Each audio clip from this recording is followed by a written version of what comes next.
What's up, this world? It's your boy Tommy, man. I just came in because I wanted to do a quick video. This whole situation is pissing me off.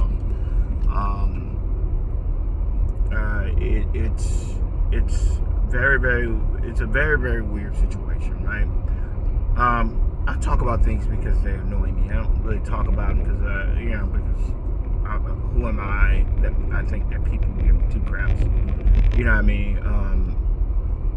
Who am I that I think that somehow my view is somehow hovering above everybody else. I feel my view is on the same par as anybody else's view. Some people agree with it, some people don't, but I don't have some monopoly on opinion. But if I'm gonna have an opinion, I like my opinions to be about things that I see. And generally I'll say things and when I say them I get annoyed because people, I feel as if there's a level or a code of honor, I think, among men. We're like with women, I think it's different, right? Women are very passive aggressive. They don't learn the same things the same way men do. Men, we're taught to be a man, confront somebody directly, tell them how you feel, you know what I mean, and handle it like men. Where it goes, but you handle it like a man. Women, on the other hand, they're always taught to be catty, passive aggressive, kind of hope that people are going to understand they're annoyed instead of them just saying they're annoyed. It's everything's passive aggressive, whereas men, everything is supposed to be direct. But every now and again, I think the honor is lost, right? There's no honor among idiots, I guess would be the best turn of phrase on that one. There's literally no honor among idiots. They don't care, and a lot of them don't have any type of honor or standard. They just say whatever comes to their brain that they want to be true.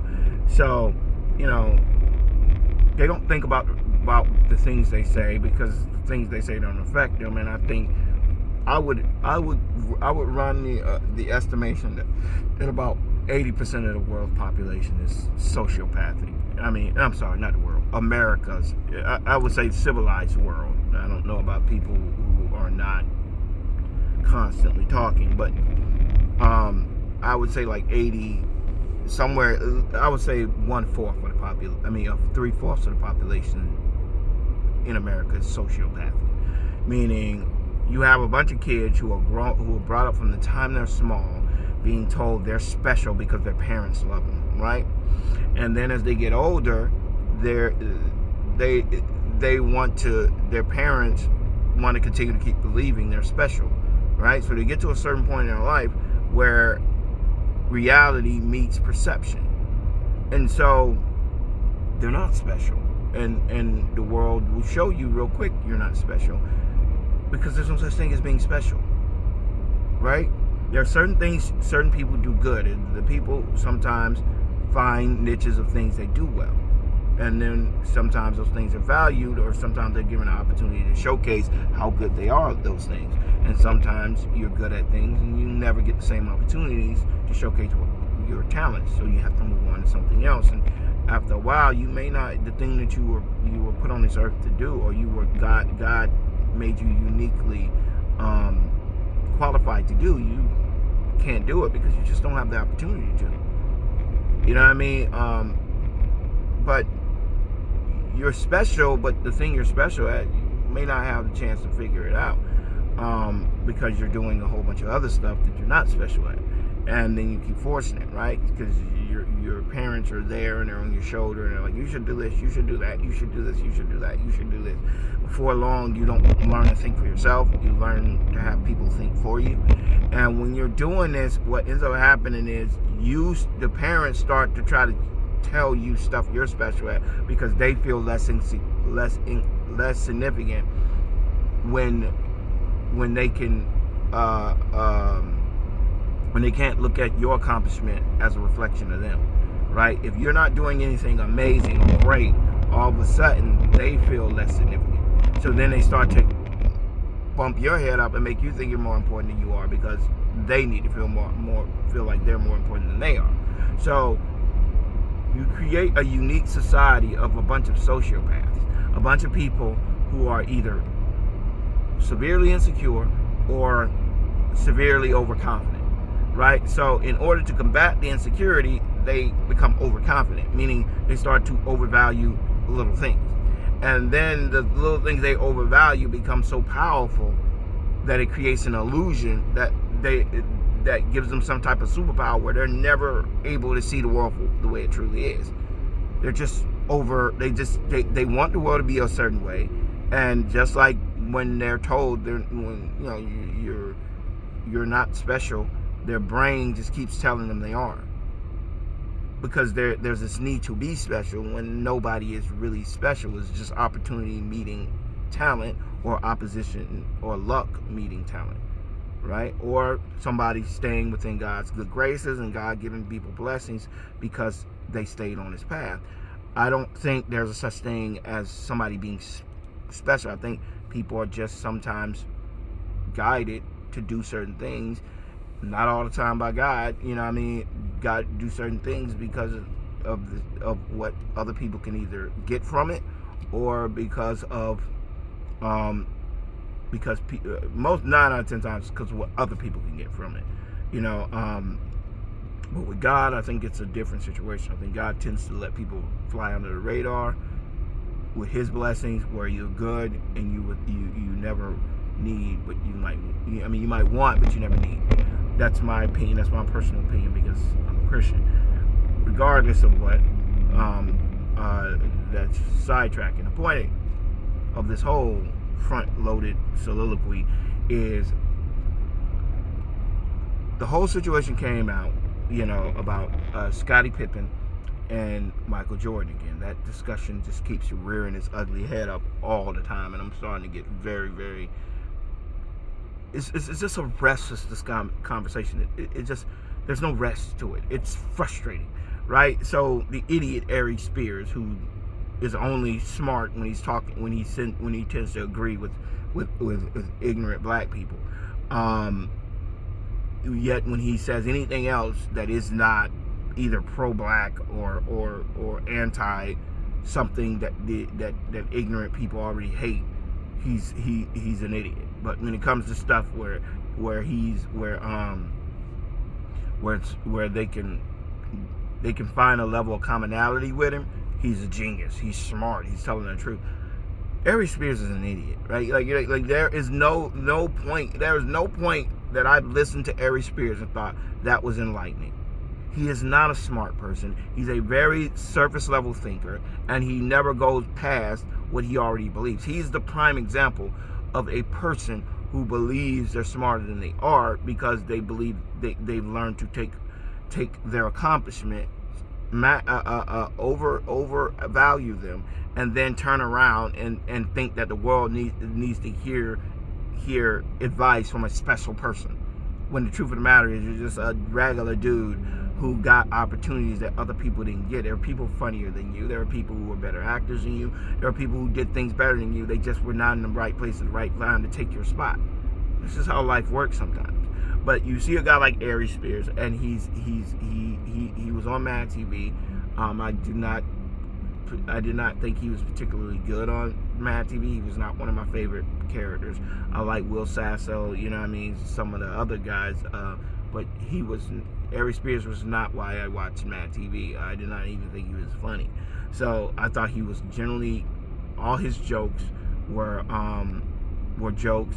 It's funny because he made a joke about Key and Peele, and I always thought, you're making a joke, and I agree that Key and Peele at times are shucking and jiving, and at times I feel like, to me, I feel like when you're talking about comedy, right, especially when something is offensive in comparison to when something is funny, you have to pay attention to why people laugh, right?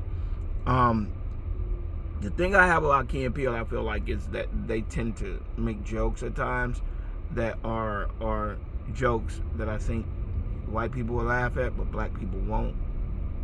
right? And I think when you paint that line all the time, you start to feel like Key and Peele aren't the ones writing that joke.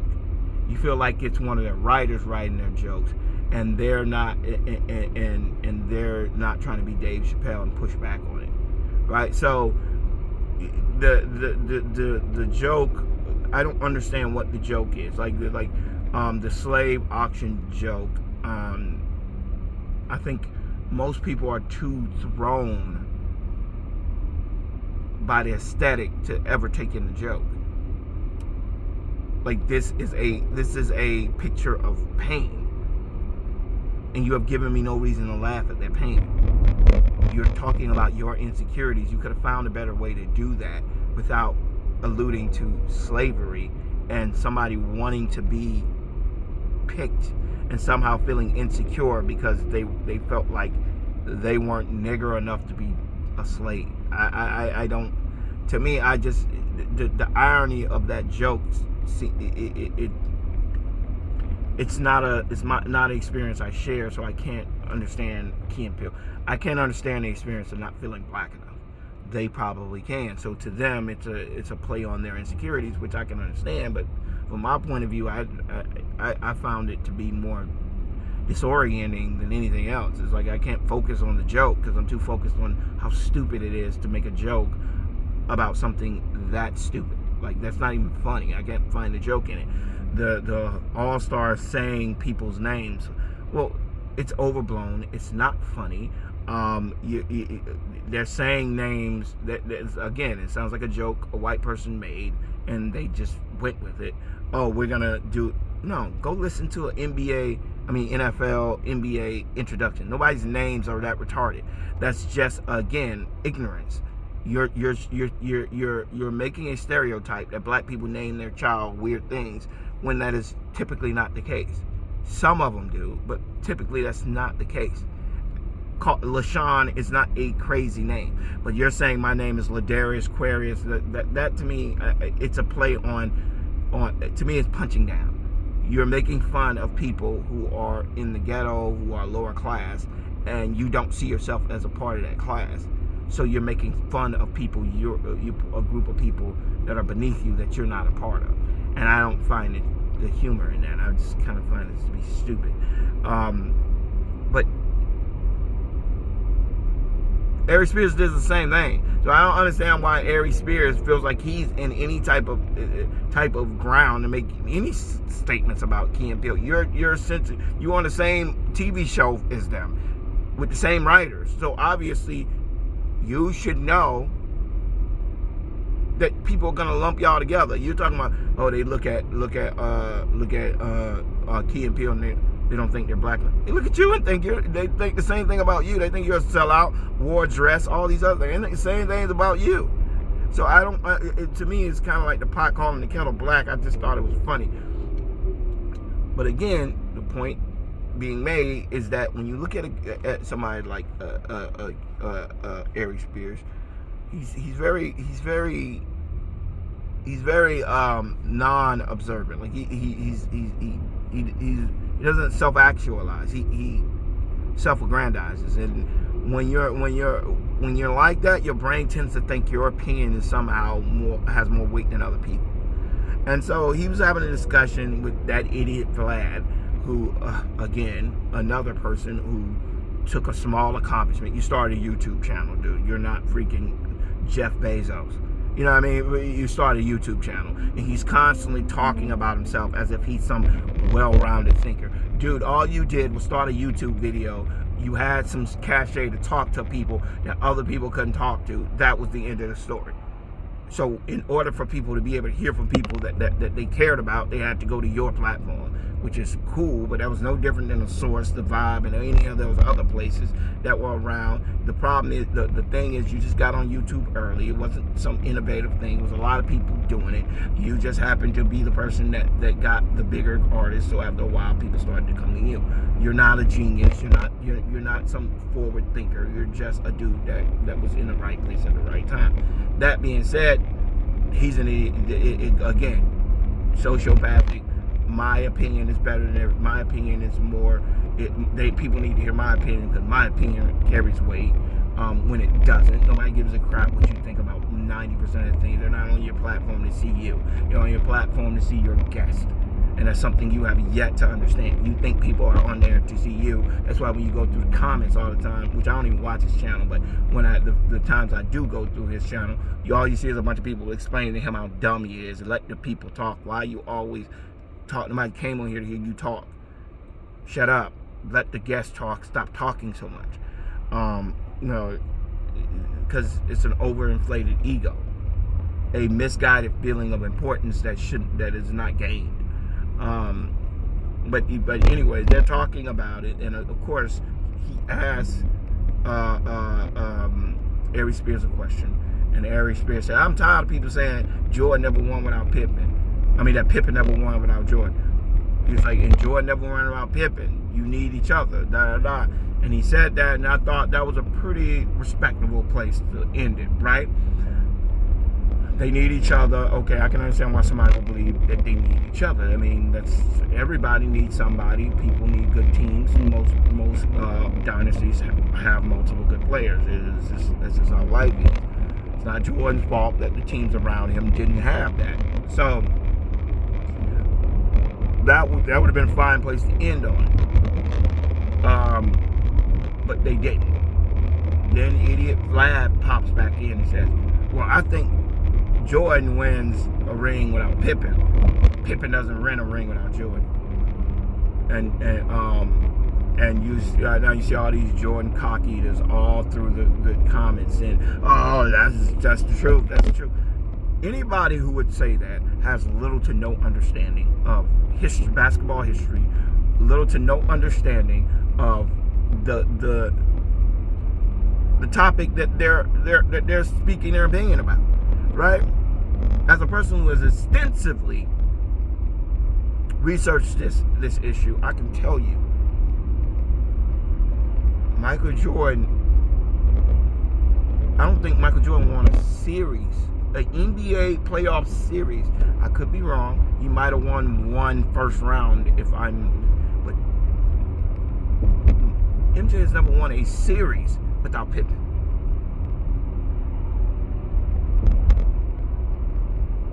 Pippen without Jordan, with the same exact team minus Jordan, was a game 7 away from getting to the conference finals.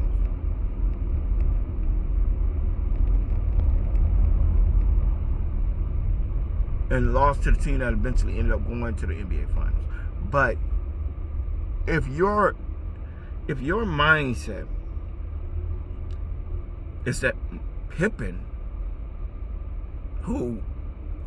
could, he said, if you put Pippen on a team with another All-Star and you put Jordan on it, you can find another Pippen. You can't find another Jordan. And I said, okay, well, let's analyze this. Jordan led the team in assists, rebounds, was defensive anchor, was a better three-point shooter, was not that much. If he was less athletic than Jordan, he wasn't by much. He was smarter. He had a higher basketball IQ. You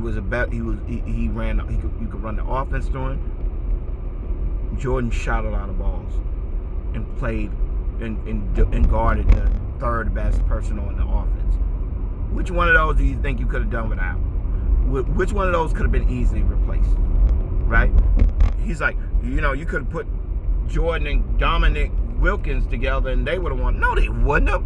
Dominic Wilkins is a terrible defender. Dominic Wilkins was getting set on fire by Larry Bird. I know a lot of people got set on fire by Larry Bird. There's no knock on Larry Bird. I'm saying it takes a great defender to guard someone like Larry Bird.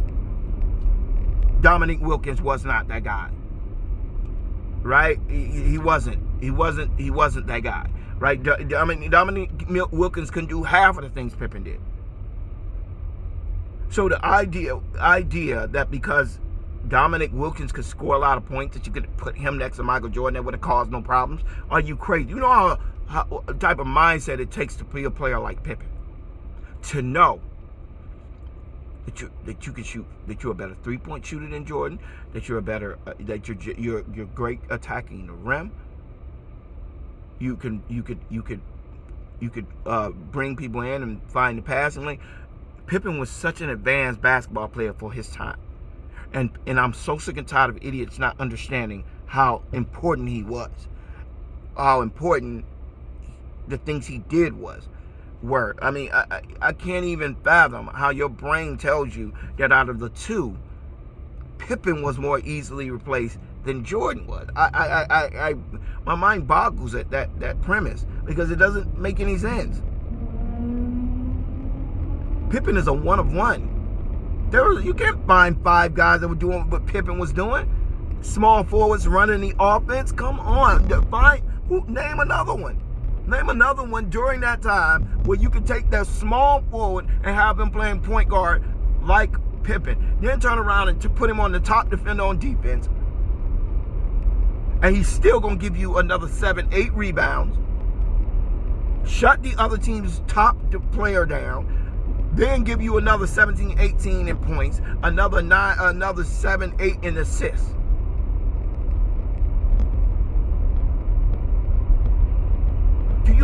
Do you understand how valuable Pippen was to winning?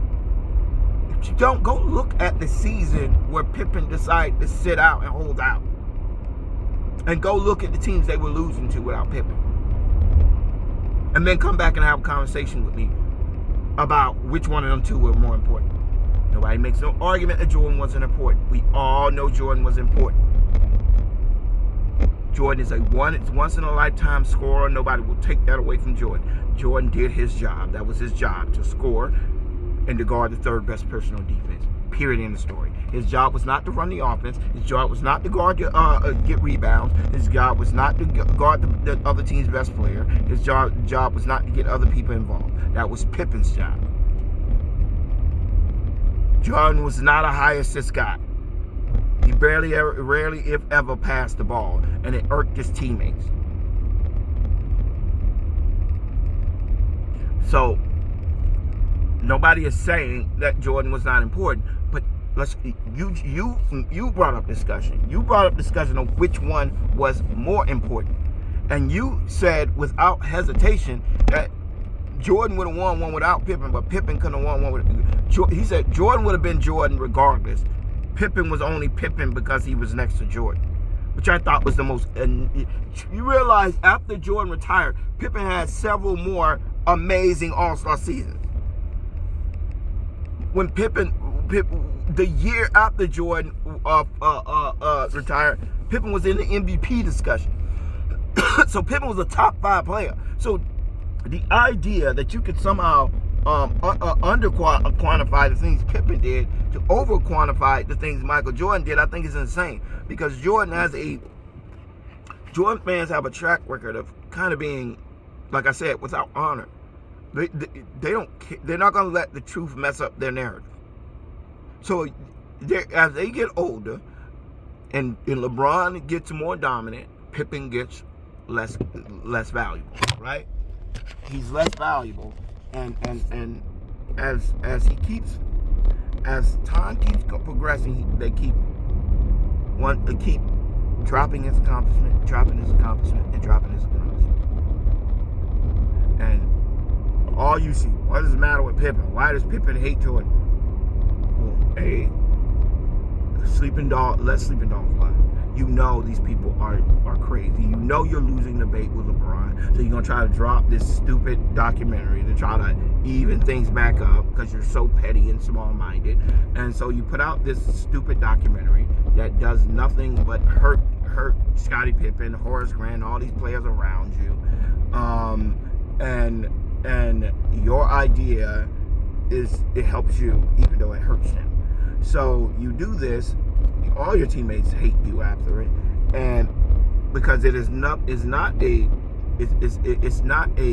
discussion about the greatness. When you look at most look backs at dynasties, when they give you an introspective look at a dynasty, they generally make they make a legendary. They make it a thing where they're like, oh, this is the legendary, 72 win Bulls. They were amazing. No, let's make it Last Ride, which is about your last season. They got shit to do with the legendary status of the team. It's about you and your gripes with Jerry Krause and all these other people.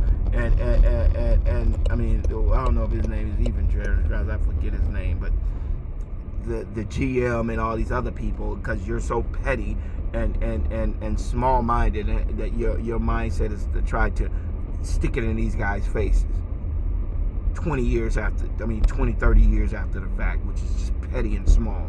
But in the process of doing this, you make your own teammates look bad, which in the end, I don't understand how that helps anybody. Beyond that, you got your idiot fans who jumped on it, and now they're attacking Scottie Pippen. And Scottie Pippen has every right to say, no, I'm done with it. I'm tired of it. I'm sick of it. And he has every reason to be mad. And then when you hear discussions like that Vlad TV discussion, that's why Pippen feels the way he feels. Because he's losing the battle with LeBron in the minds of the younger viewers. And so now his fans are getting desperate and starting to take away from Scottie Pippen's accomplishment, which I think is not good pool. It's dirty pool.